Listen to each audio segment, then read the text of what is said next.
अपने गुरु महाराज की जय। बंदी छोड़ गरीबदास महाराज जी के पवित्र पावन पंथ में सतगुरु ब्रह्म सागर भूरी वाले महाराज जी का नाम हमेशा ही चमकने वाले सूर्य के भांति दे दीप्यमान है। आज उनके अवतार स्थान में श्री रामपुर धाम में हम सब विराजमान होकर उनके बहुत ही प्रिय सच्चे पक्के शिष्य स्वामी संत राम जी के निमित्त इस विशाल दिव्य भव्य समारोह में आए हैं। स्वामी संत राम महाराज जी के बारे में जो मैंने अभी शब्द कहे कि सच्चे पक्के शिष्य, शायद ये तो बहुत कम है। महाराज भूरी वाले ये कहा करते थे कि ये मेरी सज्जी बाँ है। इसी बात से अंदाजा लगा लो कि उनके कितने प्रिय कृपा पात्र शिष्य थे। महाराज जी संतराम जी, महाराज जी ब्रह्मचारी चरणदास जी, इन सब महापुरुषों का बार बार आदर के साथ सिमरण करते हुए, इनको प्रणाम करते हुए मैं संबोधन दे रहा हूँ। महाराज भूरी वालों की महिमा का बहुत बार गायन हो चुका है। कई जगह कई स्थानों पर आश्रमों में महाराज भूरी वालों की जीवन लीला, दिव्य लीला बताई जाती है, सुनाई जाती है। आप सब लोग अभिभूत होते हैं। छुड़ानी धाम में भी हमने पिछले साल महाराज जी ब्रह्म सागर भूरी वालों की जीवन लीला को मैंने कथा के रूप में अपने ढंग से प्रस्तुत किया। इन कथाओं से पता लगता है कि हमारे महापुरुषों की कथनी करनी एक होती है, कोई अंतर नहीं होता। ये जो रामपुर धाम है, ये महाराज ब्रह्म सागर भूरी वालों के अवतार स्थान के रूप में प्रसिद्ध है। ये उनकी लीला स्थली भी है।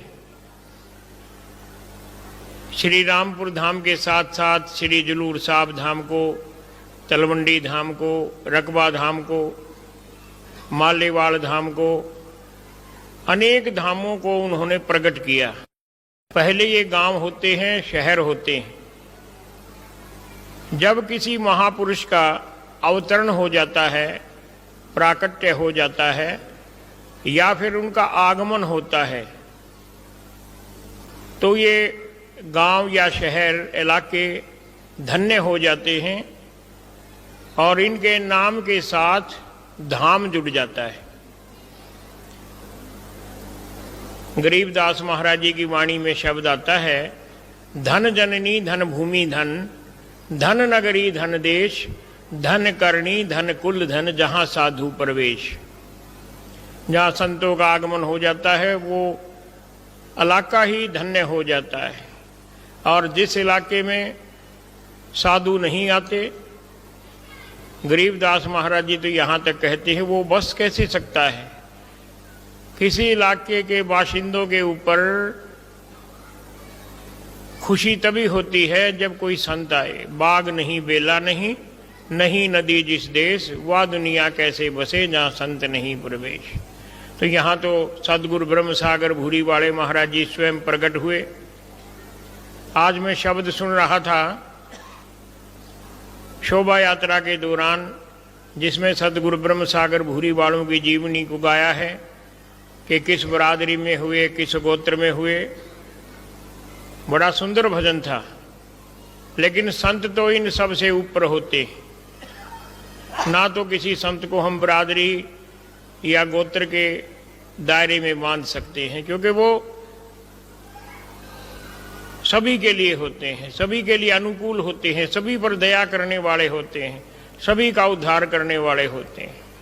इस नगरी को ये सौभाग्य प्राप्त हुआ, इस गोत्र को ये सौभाग्य प्राप्त हुआ, इस बरादरी को ये सौभाग्य प्राप्त हुआ कि महाराज भूरी वाले प्रकट हुए।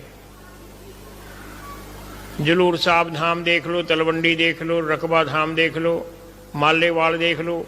महाराज भूरी वालों ने अपनी दिव्य लीलाओं से चमत्कृत नहीं किया बल्कि धन्य कर दिया। जादूगर में और संत में बहुत बड़ा अंतर होता है। जादूगर चमत्कृत करता है और संत धन्य करते हैं। पारस और संत में बड़ा अंतरो जान, वह लोहा कंचन करें वह कर ले आप समान। अपने दिव्य गुणों को अपने भक्तों में प्रकट कर देते हैं, ज्ञान मार्ग के द्वारा उनको मुक्ति मार्ग पर चला देते हैं। तो महाराज भूरी वाले घूमते घूमते एक बार रकबा धाम लुधियाना जिला में गए। उससे पहले रकबे की कोई पहचान नहीं थी।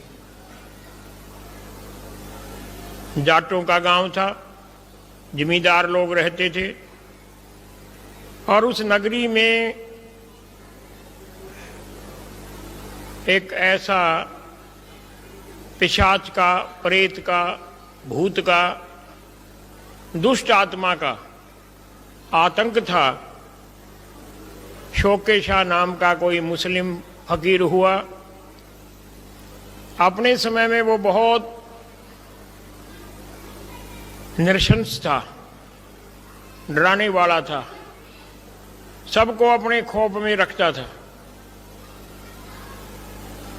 जब उसकी मृत्यु हो गई उसकी कब्र बना दी।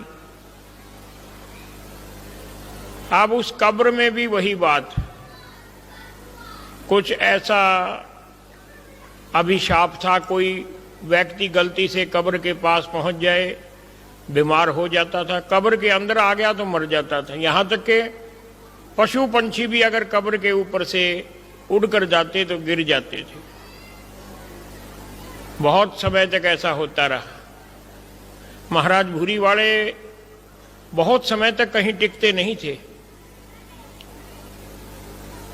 उनकी जीवनी में ऐसे प्रमाण मिले हैं कि सबसे ज्यादा वो श्री कैलपुर धाम में रहे, भौरे के अंदर 22-23 साल तक। और वहीं पर उनको गरीबदास साहिब का दीदार हुआ, साक्षात्कार हुआ और तभी से उनके ज्ञान के प्रचार का कार्य प्रारंभ हुआ। आज हम पूरे पंजाब प्रांत में गरीबदासी पंथ के विस्तार को देखते हैं, प्रचार को देखते हैं, श्रद्धा भावना को देखते हैं, छुड़ानी धाम के प्रति लोगों के अटूट विश्वास को देखते हैं, अपने अन्य धामों के प्रति सेवा के भाव को देखते हैं। ये सब देन महाराज भूरी वालों की है, जो कैलपुर धाम में 22-23 वर्ष तक तपस्या करके गरीबदास साहिब के साथ साक्षात्कार करके उन्होंने इस सारे दिव्य कार्य को आगे बढ़ाया है। पंजाब प्रांत में गरीबदासी पंथ के संत पहले भी हुए हैं। एक जगह मैंने सुना था कि महाराज भूरी वालों से पहले गरीबदास जी के नाम लेवा कोई नहीं था पंजाब में। मैं सहमत नहीं। परम पूजनीय महाराज जी दयालु दास जी कपियाल गांव, जिला संगरूर, किसान परिवार, जाट परिवार में हुए। उन्होंने बहुत प्रचार प्रसार किया। पंजाब के ही रहने वाले थे, मूल निवासी। अपने साथ 125 साधुओं की मंडली रखते थे। सिर पर गरीबदास जी की वाणी का ग्रंथ साहब रखकर पूरे देश के अंदर उदासी धार्मिक यात्रा करते थे। पंजाब में भी आते थे, फिर छुड़ानी धाम में भी जाकर 1 महीना वहां कथा करते थे। लेकिन महाराज भूरी वाले तो खुद गरीबदास जी का स्वरूप हुए। ये समझने वाली बात है। अंतर क्या है? खुद गरीबदास महाराज जी की जोत। अब इन बातों को प्रमाणित कौन करे? कोई जिले का डीसी नहीं प्रमाणित कर सकता, कोई मंत्री नहीं प्रमाणित कर सकता, कोई संस्था नहीं प्रमाणित कर सकती। जो खुद मुख्तियार है, वाह वाह खूब खालिक महबूब मिलन को आया है, परानंदनी संग सदगुरु जी की वाणी का शब्द है। महाराज भूरी वालों ने छुड़ानी धाम में जहां गरीबदास महाराज जी के वस्त्र संरक्षित हैं, उस अलमारी के आगे खड़े होकर 3 बार ताली बजाई। संगत वहीं मौजूद थी। सबके बीच में ऐलान किया कि इन वस्त्रों को हमने बहुत बार पहना है। मतलब कि वही जोत थी। और जब मालेवाल में बहुत बड़ा भंडारा किया, लोग वाह वाह करने लग गए। जो महाराज जी के ज़्यादा नज़दीकी भगत थे कहने लगे, हे सतगुरु जी, आपने तो कमाल कर दिया। ये देखो, घटनाएं घटित होती हैं, रिपीट भी होती। जब कबीर साहब ने काशी में भंडारा किया तो रविदास जी ने, कमाल जी ने, उनके शिष्यों ने, उनके साथियों ने कहा कि आपने कमाल कर दिया। तो अपने ऊपर ना लेकर क्या कहा कबीर साहब ने, ना कुछ किया न कर सका, ना करने जोग शरीर, जो कुछ किया सो हरि किया, भयो कबीर कबीर। अरे करने वाला परमात्मा है, पूर्ण परमात्मा है। महाराज भूरी वालों को जब ये भक्तों ने प्रश्न किया कि आपने कमाल कर दिया, उन्होंने ये नहीं कहा कि मैंने किया, उन्होंने ये कहा कि इससे भी बड़ा भंडारा तो हमने काशी में किया था। इसका अर्थ क्या है? अपनी बात को वो स्वयं प्रमाणित करते हैं कि मैं ही कबीर था, मैं ही गरीबदास था। कबीर साहिब के बारे में बहुत से लोगों ने बड़ी बड़ी भ्रांतियां फैलाई कि कबीर का जन्म हुआ, कबीर घर में वास करता था, कबीर के माता पिता थे, कबीर की पत्नी थी। अब इन बातों को कौन प्रमाणित करे कि थी या नहीं थी? लेकिन कबीर साहब ने स्वयं कर दिया। हमारे जो गरीबदास साहिब की वाणी के ग्रंथ जितने प्रकाशित हुए, सबसे पहले तो हरिद्वार से धर्म स्नेही जी ने, डॉक्टर श्याम सुंदरदास शास्त्री जी ने, स्वामी स्वरूपानंद जी जलूर साहब वालों ने, अवधूत भगतराम जी ने, बहुत जगह से ग्रंथ प्रकाशित हुए।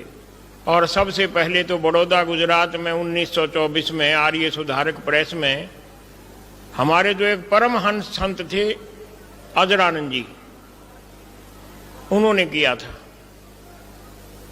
लेकिन एक बार स्वामी चरणदास ब्रह्मचारी महाराज जी कहने लगे मेरे को कि मेहरबान जी, मैंने ग्रंथ छपवाने हैं, आपकी सम्मति चाहिए। मैंने तो सहर्ष सम्मति दे दी, ये तो बहुत अच्छी बात है। फिर उन्होंने एक अगला प्रश्न किया कि पंजाब प्रांत में जब गरीबदास जी की वाणी का पाठ होता है और कबीर साहिब के चर्चे चलते हैं, क्योंकि वाणी के अंदर कबीर की कथा बहुत विस्तार से, कबीर की दिव्य लीलाएं गरीबदास साहिब ने अपने ढंग से प्रस्तुत की, तो उसके अंदर क्या क्या नहीं आया इस बारे में विचार किया। तो कबीर साहिब का एक मूल शब्द है कि हम अवगत से चलाए, मेरा कोई भेद मर्म नहीं पाए। ये वाणी जो है हमारे गरीबदासी ग्रंथ में पहले थी नहीं। स्वामी चरणदास जी कहने लगे, ब्रह्मचारी जी मेहरबान जी, आपसे आज्ञा लेकर मैं ये वाणी इस ग्रंथ में जोड़ना चाहता। उनका सुझाव मेरे को भी बड़ा पसंद आया। मैंने कहा इससे क्या होगा?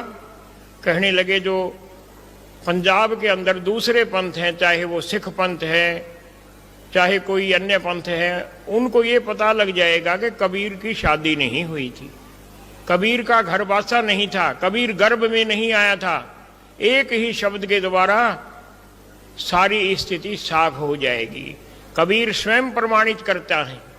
तो देखो भजन के अंदर क्या आया, हम अवगत से चलाए, मेरा कोई भेद मर्म नहीं पाए। मेरे बारे में कोई जान नहीं सकता, ना मेरा गर्भ, ना मेरा जन्म, ना गर्भ बसेरा, बालक होए दिखलाए, मैं तो प्रकट हो गया। और आगे बहुत कुछ कह दिया कि मात पिता मेरे कोई नहीं, ना मेरे गृहदासी। मेरी कोई घरवाली भी नहीं थी, माता पिता भी नहीं थे, वो पालक माता पिता थे, जन्म देने वाले नहीं थे। तो इस शब्द के बाद जब से वाणी का पाठ होता है और जब पूर्णाहुति होती है, चाहे पंजाब हो, हरियाणा हो, कोई प्रदेश हो, विदेश हो, ये बात स्वयं साबित हो जाती है कबीर साहिब के खुद के कहे वचनों से कि मैं तो अवगत से आया था, अपने निज धाम से आया था, जीवों के कल्याण के लिए आया था, जीवों को उबारने के लिए आया था। तो यहां पर महाराज जी चरणदास ब्रह्मचारी जी का ये उपकार पूरे गरीबदासी पंथ पे ही नहीं, कबीर पंथ पे भी है कि उन्होंने अपनी सूझबूझ के साथ ये शब्द जोड़ दिया। इसको बड़ी लय के साथ हम गाते हैं, सुनने में भी आनंद आता है, शिक्षा भी मिलती है, हमारे जो शंकाएं हैं वो उनका भी समाधान मिल जाता है। तो ये ऐसी सोच महाराज जी ब्रह्मचारी जी को कहां से मिली होगी? निश्चित रूप से महाराज जी संत राम जी से, अपने गुरु महाराज जी से, क्योंकि संत राम जी का वाणी के साथ कितना जुड़ाव था वो शब्दों में बयान नहीं किया जा सकता। चलो प्रसंग चल रहा था महाराज भूरी वालों का। महाराज भूरी वाले एक बार घूमते घूमते रकबे के इलाके में चले गए और अनायास नहीं कह सकते, कुछ सोचकर वो कब्र के पास चले गए। लोगों ने भागकर रोक लिया, बांह पकड़ ली, पैर पकड़ लिए, बाबा इधर मत जा, इधर शौके शाह फकीर की प्रेत आत्मा रहती है, आज तक तो कोई बचा नहीं, पशु पंछी भी नहीं बचते, यहां जाओगे तो भस्म हो जाओगे। महाराज भूरी वालों ने बड़े आवेश में आकर लोगों के हाथ पैर छुड़ाए और सीधे जाके कब्र के बीच में ऊपर चढ़कर खड़े हो गए। अब वहां कोई ऐसा हुआ नहीं। महाराज जी बहुत ही स्थिर शांत चित्त के साथ वहां पर खड़े हो गए। लोगों ने दूर से फिर कहना शुरू कर दिया कि महाराज जी वापस आ जाओ, नीचे उतर जाओ, आपका जीवन समाप्त हो जाएगा। महाराज भूरी वाले कहने लगे, हमें तो यहां पर कोई दिखाई नहीं देता। अब धीरे धीरे लोगों का भी हौसला बुलंद हो गया, चेतना लौटने लगी, विश्वास कायम होना शुरू हुआ। कहने लगे, महाराज जी आपको कुछ नहीं हुआ, बाबा जी आप आज्ञा दे तो हम भी आ जाएं कब्र के ऊपर। कहने लगे, जरूर आओ, लेकिन जूती पहन कर आना। अब लोग नहीं समझे जूती क्या पहननी है। कोई भी धार्मिक स्थान होता है, कोई जूती पहनकर नहीं जाता। महाराज जी कहने लगे, तुम सब जूती पहन कर आओ और अपनी जूतियां निकालकर इस प्रेत आत्मा को मारो, इसको सदा सदा के लिए भगा देना है।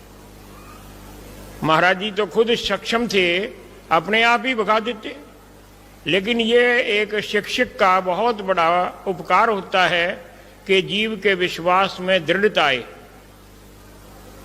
सब लोग ऊपर आ गए, जूती मारने लगे। बुजुर्ग बताते हैं कि वहां से जैसे कफन के अंदर कोई शव लिपटा होता है, उसके अंदर से निकला, आकाश मार्ग को चला गया। दुष्टों का भी संहार ही नहीं करते महापुरुष, उनका कल्याण भी कर देते हैं। किसका नहीं किया? जो दुष्ट आत्मा थी, अजामिल का किया। एक नहीं अनेक उदाहरण है। अवगुण माही गुण कर देवें संत रे, गरीबदास जी की वाणी है। अवगुण हारे जीव में उसके कपड़े नहीं बदलते, उसके शरीर को नहीं बदलते, उसके विचारों को बदल देते हैं। उसके अवगुणों को दूर करके उसको पहले जैसा जब वो गर्भ से आया था उसके अंदर कितने दिव्य गुण होते थे वही पुनः प्रकट कर देते हैं। संतों की खासियत होती।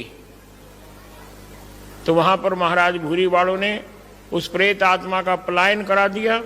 अब धीरे धीरे लोग उस कब्र को पूजने लग गए। आप लोग रकबा धाम के बारे में जानते हैं। परम पूज्य महाराज जी जगदीशरानंद जी, परम पूज्य महाराज जी लाल जी दास उसी नगरी के महापुरुष हुए हैं, महाराज भूरी वालों के शिष्य के रूप में। तो रकबा में प्रेत आत्मा का पलायन करा के उनको छुटकारा दिला दिया, भक्तों को भी और उस आत्मा को भी शांति दे दी। तो महाराज जी संत राम जी की बात बता रहा था। आप लोग आज संत राम जी का स्मृति दिवस मना रहे। नाम सुना है, जानते तो नहीं संत राम जी किस दर्जे के महापुरुष थे। संतों में कैटेगरी नहीं होती है, दर्जा नहीं होता है। गरीबदास जी कहते हैं कि साध हमारे सब बड़े, अपनी अपनी ठोर। सभी बड़े होते हैं, लेकिन उनकी जो दिव्य लीला है वो प्रमाणित करती हैं कि वो कितने विशाल थे, कितने विराट थे, कितने ऊंचे थे, कितने सक्षम थे, कितने समर्थ थे। महाराज भूरी वालों के बहुत से शिष्य हुए हैं। जहां तक मेरी जानकारी है ज्यादातर गुर्जर बरादरी के, हुशियारपुर, रोपड़, नमा शहर इस इलाके से, कुछ लुधियाना संगरूर से भी, जाट बरादरी के, कैलपुर वाले ज्ञानदास जी मुस्लिम बरादरी के, कोई पंडित भी थे। लेकिन इनमें एक शूरमा थे राजपूत बरादरी के महाराज जी संत राम जी। और मुझे तो उनसे बहुत लगाव रहा क्योंकि हमारे प्रदेश हरियाणा के रहने वाले थे वो। गुड़गांव जिले में नंगली गांव राजपूत परिवार में संत राम जी का जन्म हुआ। बचपन से ही उनके लक्षण ऐसे थे कि ये कोई साधु बनेगा। होनहार बिरवान के होत चीकने पात, पहले ही पता लग जाता है। 8 साल 9 साल के हुए तो उनके पिताजी ने दिल्ली वाले जो साधु राम जी थे, गरीबदासी आश्रम, बड़शाह बुल्ला, चावड़ी बाजार, पुरानी दिल्ली, वहां साधु राम जी रहते थे। कई बड़े अच्छे विद्वान महापुरुष आते थे उनके पास। तो साधु राम जी के पास 8-9 साल की आयु में विद्या अध्ययन के लिए संत राम जी को छोड़ दिया। कुछ साल तक संत राम जी ने विद्या अध्ययन किया, विद्वान बन गए और गरीबदास जी की वाणी के पाठी भी बन गए, क्योंकि साधु राम जी गरीबदासी वाणी के मर्मज्ञ संत हुए। महाराज भूरी वाले हर 6 महीने बाद छुड़ानी धाम जाते थे। छुड़ानी धाम का मेला चल रहा था। संत राम जी को लेकर साधु राम जी छुड़ानी धाम आ गए। पहली बार महाराज भूरी वालों के समक्ष कंधे से पकड़कर संत राम जी को जब साधु राम जी ने आज्ञा किया कि जा बच्चू, जिसने तेरा कल्याण करना है वो यही है, और ग्रंथ के ऊपर बैठा दिया ताबे पर। उस उम्र में भी साधु राम जी का पाठ बहुत बुलंद आवाज में, शुद्ध उच्चारण। महाराज भूरी वाले बहुत प्रसन्न हुए। आजा बच्चू मेरे पास बुला लिया और नाम की दीक्षा दे दी, बाकायदा शिष्य बना लिया। छुड़ानी धाम में नाम की दीक्षा मिलना बहुत बड़ी बात है। खुद महाराज भूरी वालों ने अपने मुखारबिंद से। अब महाराज भूरी वालों के तरफ उनका पूरा ध्यान हो गया। अपने गुरु महाराज जी के प्रति नतमस्तक होकर विद्याध्ययन भी कर लिया, माना मिल गया। एक बार महाराज भूरी वाले छुड़ानी धाम के मेले के बाद बिना किसी को बताए चले गए। कहाँ गए? हरिद्वार से ऊपर ऋषिकेश के मार्ग में डोई वाला जंगल, कजली वन, जहां बड़े विशाल खूंखार जानवर भी रहते थे। कोई उनकी लीला थी। और महाराज जी संत राम जी भी ढूंढते ढूंढते वहीं चले गए। देखो कितना आपस में लगाव था। किसी को नहीं कि भूरी वाले कहाँ हैं। संत राम जी को पता नहीं कहाँ से पता लग गया, वो भी वहीं चले गए। 2.5-3 साल तक महाराज भूरी वालों के साथ उस निर्जन वन के अंदर महाराज संत राम जी ने तपस्या की। गुरु का कितना साथ मिला, सानिध्य प्राप्त हुआ, ऐसा बहुत कम को मिला है, बहुत कम को। इसलिए उनको चरण सेवक बोलते हैं कि महाराज भूरी वालों के चरण सेवक थे संत राम जी। 2.5 साल तक 3 साल तक जंगल में तपस्या की। आमतौर पर देखते थे संत राम जी रात को कि भूरी वाले महाराज जी के चारों तरफ शेर चीते वगैरह आते, परिक्रमा करते, लेकिन कोई हानि नहीं पहुंचाते। एक दिन महाराज भूरी वालों की पता नहीं क्या मौज आई, कहने लगे बच्चू संत राम जी को, मैं आज तू मेरे से अलग स्थान पर रहकर तपस्या कर। देख वो पेड़ है, दरख्त है, उसके नीचे बैठ जा और वहीं रहेगा हमारे हुक्म तक। मैं इस पेड़ के नीचे बैठूंगा, अगर शेर आए मेरे को खाने तो तू बचाने मत आना, तेरे को खाने आएगा तो मैं नहीं बचाने आऊंगा। परीक्षा ले रहे थे।